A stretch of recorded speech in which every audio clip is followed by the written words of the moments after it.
कबीर परमात्मा जो हमें ज्ञान देते थे और जो ज्ञान वो संस्कृत भाषा के जानने वाले गुरु बताते थे, ऋषि बताते थे, वो कबीर जी के विपरीत था।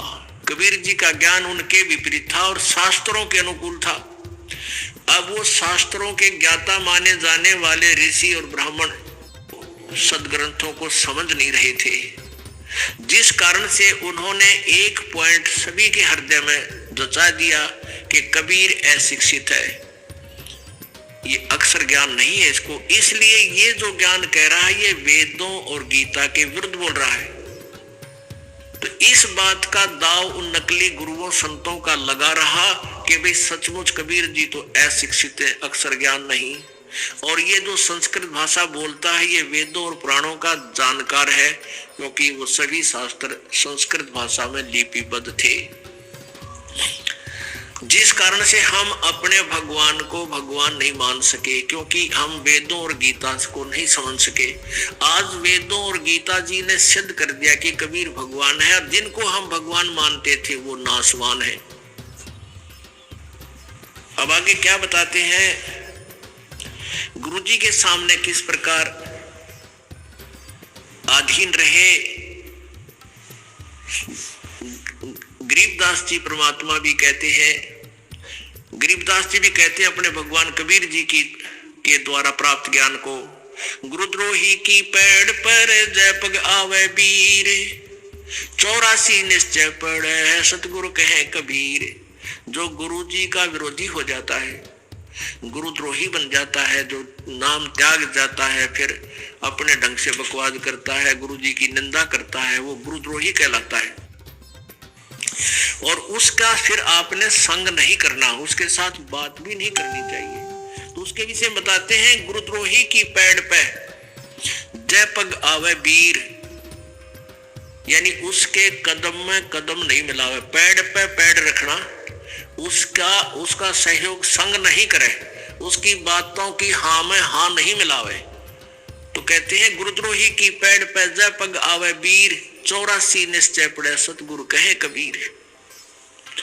अब कहते हैं, दो कर जोड़ गुरु के आगे, करबो विनती चरना लागे, अति शीतल बोले सब बहना, मिटे सकल कपट के बहना, हे गुरु तुम हो दीन दयाला, मैं हूँ दीन करो प्रतिपाला, बंदी छोड़ मैं अति अनाथा, बहुत जल बूढ़त पकड़ो हाथा, नमर हो बातें करे। दो कर जोड़ गुरु के आगे, करबो विनती चरना लागे, अति शीतल बोले सब बहना, मिटे सकल कपट के बहना। और कैसी याचना करे, हे गुरु तुम हो दीन दयाला, मैं हूं दीन करो प्रतिपाला, बंदी छोड़ मैं अति अनाथा, भवजल बूढ़त पकड़ो हाथा। दीजो उपदेश गुप्त मंत्र सुनावो, जन्म मरण भव दुख छुड़वाओ।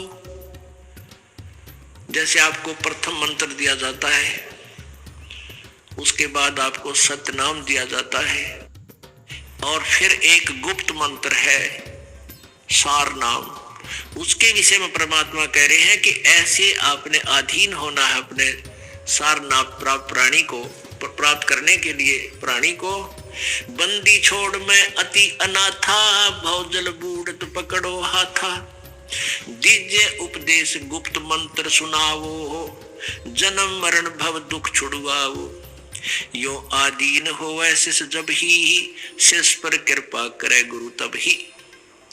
कि गुरु के लिए भी संदेश दे रहे हैं, जो अपना कृपा पात्र भेजते हैं प्रभु, कि जब इतना अधीन प्राणी हो ले तब गुरु उसको गुप्त मंत्र देवे, जो सतगुरु है। वैसे नहीं देवे, वो व्यर्थ हो जाएगा, लाभ नहीं होगा। कैसे नहीं होगा,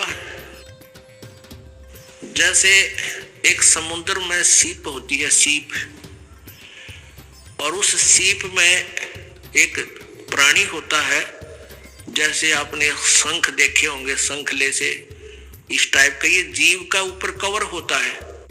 तो उसमें एक सीप में एक जीव एक सीप होती है, जीव ही होता है वो, उसका कवर ऐसा होता है, उसका शरीर जैसा शंख का आपने देखा होगा, ऐसा उसका शरीर होता है।